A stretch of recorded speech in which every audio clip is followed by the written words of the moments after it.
کہ جسٹس جہانگیری صاحب کو ان کے عہدے سے ہٹانے کا فیصلہ آ گیا اسلام آباد ہائی کورٹ سے. یا اللہ کی ذات جج کو بلوا لیں اپنے پاس یا 209 کے تحت کسی جج کو بھیجا جا سکتا ہے. اگر اتنا کچھ خراب ہو رہا ہے تو تحریک تو نہیں چل رہی, اور وہ وکلا جن کے حوالے سے تاثر ہے کہ حکومت کے قریب ہیں وہ بارز کے الیکشن بھی جیت رہے ہیں. اب ہمارے الیکشن بھی جو ہے نا فری اینڈ فیئر نہیں ہوتے. جو وہ کردار تھا جو افتخار چودھری کے زمانے میں آپ لوگ ہر جگہ پہ اس میں ساری پولیٹیکل پارٹیز ایک سائڈ پہ تھی, یہاں پہ آدھی پولیٹیکل پارٹی اقتدار میں بیٹھی جن کو 47 کے تحت جتایا گیا. قانونی طور پہ عمران خان صاحب کی ملاقاتیں نہیں ہو سکتی اور حکومت اس وجہ سے نہیں ہونے دے رہی, یا پھر جان بوجھ کے ملاقاتیں. اچھا, رولز ابو ہے یا آئین ابو ہے؟ جیل مینول کے تحت جو اندر بیٹھا ہوا شخص ہے نا, صرف اس کو حق پہنچتا ہے کہ وہ کسی شخص سے ملے یا نہ ملے. السلام علیکم, امید ہے کہ آپ سب لوگ خیریت سے ہوں گے. جسٹس جہانگیری صاحب کو ان کے عہدے سے ہٹانے کا فیصلہ آ گیا اسلام آباد ہائی کورٹ سے. اب اس فیصلے کے نتیجے میں آگے کیا کچھ ہو سکتا ہے؟ وکلا برادری اس کو کیسے دیکھ رہی ہے؟ کیا جہانگیری صاحب کے پاس ابھی بھی کوئی قانونی ریمیڈی موجود ہے؟ اور اوور آل جو ہمارا نظام انصاف ہے اس سے اس کو کتنا فائدہ یا مبینہ طور پہ کتنا نقصان ہو سکتا ہے؟ ان سارے معاملات پہ گفتگو کرنے کے لیے سابق صدر اسلام آباد ہائی کورٹ بار ریاست علی آزاد صاحب ہمارے ساتھ موجود ہیں. سر بہت بہت شکریہ آپ کا. یہ جو فیصلہ آیا ہے اس کو آپ کیسے دیکھتے ہیں؟ ذرا بریفلی پہلے یہ تو بتائیں. دیکھیں, یہ اس کورٹ کی جورسڈکشن ہی نہیں تھی. جو انہوں نے کوورنٹو سنی ہے نا, وہ کوورنٹو مینٹینیبل ہی نہیں ہے. بہت ساری نظیریں ہیں سپریم کورٹ آف پاکستان کی, اس کے مطابق یہ کیس کوورنٹو میں جج صاحب کو گھر نہیں بھیجا جا سکتا. صرف ایک پروویژن ہے آئین کے اندر کاظمی صاحب, وہ ہے 209. ٹھیک ہے, یا اللہ کی ذات جج کو بلوا لیں اپنے پاس یا 209 کے تحت کسی جج کو بھیجا جا سکتا ہے. ادروائز سپریم جوڈیشل کونسل میں بالکل اس کے علاوہ کوئی ایسی پروویژن نہیں. یہ تو انہوں نے ایک وہ پنجابی میں کہتے ہیں نا تن 52 پروسیڈنگ جو آج اسلام آباد ہائی کورٹ میں ہوئی ہے نا, یہ بھائی ہو کر کرو کہ انہوں نے یہ فیصلہ دینا, یہ کون سی دفعہ ہے ویسے؟ تو اس کے تحت یہ آج کاروائی میں نے دنیا کی تاریخ میں پہلی دفعہ یہ سنا ہے کہ کسی جج کو ریپلائی کا موقع نہیں دیا. سی پی سی جس کے تحت ریٹ گورن کرتی ہے, چلتی ہیں پروسیڈنگ, اس کے اندر ہے کہ جی آپ منیمم 30 دن کا ٹائم دیں گے جواب کے لیے. ایک جج کو آپ نے 3 دن سے زیادہ ٹائم دیا. ویسے آپ کتنے عرصے سے وکالت کر رہے ہیں؟ میں تقریباً 98 سے کر رہا ہوں. 98 سے مطلب آپ کو 30 سال آلموسٹ, دیکھ لو 27-28 سال بن گئے.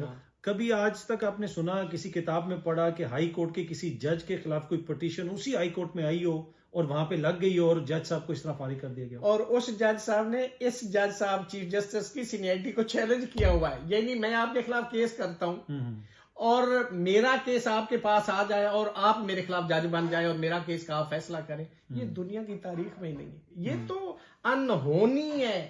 یہ پاکستان کی جوڈیشل ہسٹری اور دنیا کی جوڈیشل ہسٹری میں پہلی دفعہ ایسا ہوا ہے. اور یہ ججمنٹ ایک سیاہ دور کے طور پر, ایک عدلیہ کے منہ پہ ایک سیاہ داغ کے طور پر یہ یاد رہے گی جو کچھ آج اسلام آباد ہائی کورٹ میں ہوا. پر کچھ لوگ کہہ رہے ہیں یہ احتساب کا عمل ہے. اب اگر ایک جج کی ڈگری جعلی ہے تو کیا اس کے خلاف احتساب نہیں ہو سکتا؟ اور دوسرا, کیا عدالت نے یہ قرار دیا ہے کہ یہ ڈگری جعلی ہے؟ دیکھیں, آپ نے احتساب کرنا ہے کریں, ہم بھی کہتے ہیں کریں, ہم یہ تو نہیں کہتے کہ نہ کریں, لیکن اس کا ایک جو پروسیجر آئین کے اندر دیا گیا اس کو تو فالو کریں نا. دیکھیں, آڈی آلٹرم پارٹم no one can be condemned unheard. آپ نے جس کے اوپر الیج کر رہے ہیں اس کو صفائی کا موقع تو دیں. اس کو آپ سنیں ہی نہ اور کہیں نہیں آپ کو گھر بھیجنا ہے, اس لیے کہ اس نے اسلام آباد کے 3 حلقے اس میں فارم 45 مانگے. یہاں پہ سب کو پتا ہے, آپ کو بھی پتا ہے, مجھے بھی پتا ہے کہ لوگ کتنے کتنے ہزاروں سے آرے ہوئے تھے. آج وہ MNA بن کے بیٹھے, ان کو شرم آنی چاہیے کہ وہ کس منہ سے اس پارلیمنٹ کا انہوں نے حلف اٹھایا ہے کہ جو ہارے ہوئے ان کو پتا ہے. ایک MNA دوسرے کو فون کرتا ہے صبح 10 بجے کیا ہو نوٹیفکیشن لے کے, تو کہا جی میں تو آ گیا. کہتا ہے تو میرے نال چل, تینوں نوٹیفکیشن مل جائے گا جتنے دا. یہ تو ان کی حالت تھی. اب وہ جج صاحب نے جب اس کو ایز پر لا الیکشن رولز اس کو ٹیک اپ کیا اور انہوں نے کہا جی فارم 45 ہے, بھائی آپ کے پاس جینوئن تو لے آتے. اچھا, جسٹس جہانگیری جو یہ اس کی سزا ہے, اس کو حلقوں کا دیکھ رہے تھے نا, وہ اس کا سارے 3 حلقوں کے جو کیسز تھے وہ یہی سن رہے تھے. آپ کون سن رہے؟ اور جب انہوں نے بعد میں دیکھیں یہ اس ملک کی تاریخ, جو کام کچھ ہوتا ہے اس میں الیکشن رولز بدل دو, ٹریبیونل کی اہلیت بدل دو. جب سے وہ ان کو بدلا اور نیا ٹریبیونل بنایا اور نئے تعینات کیے, وہ ان کیسز کی ایک سماعت بھی نہیں ہوئی. اور یہ آپ کے ملک کا نظام ہے. اب جو اس ٹریبیونل میں جج صاحب کو لگایا گیا وہ ریٹائرڈ جج ہیں یا ریٹائرڈ ہیں, لیکن وہ ان کی پروسیڈنگ ہی نہیں ہوئی, ایک ہیئرنگ بھی نہیں ہوئی. جو ڈے بائی ڈے اس لا کے جو ڈے بائی ڈے تھا یا 2 دن کا تھا یا 3 دن کے اندر آپ نے ریپلائی وہ اس کے مطابق چلا رہے تھے. انہوں نے کون سا غلط کیا؟ صرف انہوں نے یہ کہا کہ جب ان کو اپروچ کیا گیا کہ یہ ان سے آپ الگ ہو جائے, اس نے نو کہا اور ان کی ڈگری جعلی ہوگی. جیسے صفدر علی شاہ نے ذوالفقار علی بھٹو شہید کے کیس میں ڈس ایگری کیا تھا, ان کی میٹرک کی وہ ڈگری جعلی کر دی. نہیں, پر اب جہانگیری صاحب کے پاس آگے ریمیڈی کیا ہے؟ دیکھیے وہ اپیل کریں گے سپریم کورٹ میں یا ایف سی سی میں جائیں گے, فیڈرل کانسٹیٹیوشنل کورٹ میں. پہلے بھی جب ان کو کام کرنے سے روکا گیا تھا تو تب بھی آئینی بینچ میں گئے تھے. اب چونکہ وہ ختم ہو گیا, اب آئینی عدالت ہے, اب وہاں جائیں گے اور وہاں پہ بھی شکر الحمدللہ یہی صورتحال ہے جو آج اسلام آباد ہائی کورٹ میں. وہ تو دیکھیں ابھی کیس چلے گا تو تبھی ہم کوئی رائے قائم کر سکتے ہیں. وہ آپ کی یہ آپ کا اوپینین ہے, یہ میرا بھی ایک اسٹوڈنٹ آف لا یہ امپریشن ہے عدلیہ کے متعلق کہ اس ملک کے اندر عدلیہ بالکل ریڈنڈنٹ ہو چکی, کوئی عدلیہ نہیں ہے. نہیں عدلیہ تو دیکھیں وہ جج بیٹھا ہونا کو جج نہیں کہتے, آزاد عدلیہ کا ہونا ضروری ہے. پوری نہیں جو آرٹیکل 175 سب آرٹیکل 3 کے اندر عدلیہ, میں اس کی بات کر رہا ہوں. میں چونکہ آپ میرے سے قانونی رائے لے رہے ہیں تو قانون کے مطابق یہ ہے. ہاں غیر قانونی رائے پوچھے تو وہ کچھ اور بھی ہو سکتی ہے. اچھا, جسٹس اطہر من اللہ صاحب انہوں نے استعفیٰ دے دیا, منصور علی شاہ صاحب نے استعفیٰ دے دیا. اگین میں وہی پوچھوں گا کہ کیا کبھی کسی جمہوری دور میں سپریم کورٹ کے جج صاحبان نے ایسے استعفے دیے؟ پھر لاہور ہائی کورٹ کے ایک جج صاحب نے بھی استعفیٰ دیا, محمود مرزا صاحب. جی, وہ ایک شعر ہے نا کہ ہم تو اس عدلیہ کی آزادی کی پہلے بھی جنگ لڑتے رہے تھے, تو وہ کہتے ہیں نا کہ میری نماز جنازہ پڑھائی غیروں نے, مرے تھے جن کے لیے وہ رہے وضو کرتے. تو ہم ان کی جنگ لڑتے رہے اور جب وقت آیا قیام کرنے کا تو یہ لیٹ ہو گئے, لیٹو پروگرام ہو گیا, سب لیٹ گئے. اب جنہوں نے ریزائن کیا وہ اس ملک کے اس قوم کے ہیرو ہیں اور تاریخ ان کو یاد رکھے گی, اس لیے کہ اب اس سسٹم کے اندر وہ ڈیلیور نہیں کر سکتے تھے. ان کے پاس نہ تو کوئی کانسٹیٹیوشن میٹر جا سکتا تھا. اب لڑائی جھگڑا, کسی گائے چوری کسی کی بھینس چوری کا کیس وہ سنتے تو اس سے کیا وہ ڈیلیور کرتے, نہ وہ سسٹم کو کچھ دے سکتے تھے. منصور علی شاہ بہت بڑے جورسٹ تھے پاکستان کی تاریخ کے اندر. میں نے سچی بات اتنا بڑا برین جس سے پاکستان محروم ہوا, مجھے بھی ایک اسٹوڈنٹ آف لا اس کا بہت دکھ.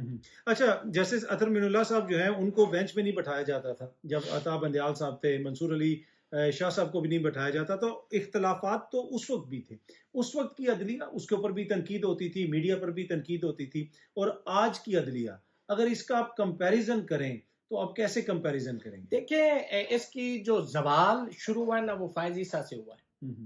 فائز عیسیٰ نے جسٹس منیر جو تھا نا اس کی تاریخ کو بھی میرا خیال میں پیچھے چھوڑ گئے کہ انہوں نے اتنا بڑا ظلم اس عدلیہ کے ساتھ جو ہوا, اس میں جو سب سے زیادہ سہولت کاری کی یہ اس دور کے جسٹس منیر تھے. یہ جو فائز عیسیٰ تھے نا, انہوں نے سب سے زیادہ آزاد عدلیہ, جب آپ کے گھر میں ڈاکہ پڑ گیا آپ نے اندر سے مخبریاں کی, آپ نے سہولت کاری کی, آپ خاموش رہے, آپ چپ رہے اور آپ نے اپنے سامنے اپنا گلشن لٹتے ہوئے دیکھا. میں سمجھتا ہوں کہ اس عدلیہ کی جو خرابی ہوئی ہے اور عدلیہ کی جو آزادی ختم ہوئی ہے اس میں سب سے بنیادی جو بنیاد تھی, جو پہلی اینٹ تھی, وہ فائز عیسیٰ نے رکھی. اچھا, پہلے ہم نے دیکھا کہ تحریک بھی یہاں پہ چلی.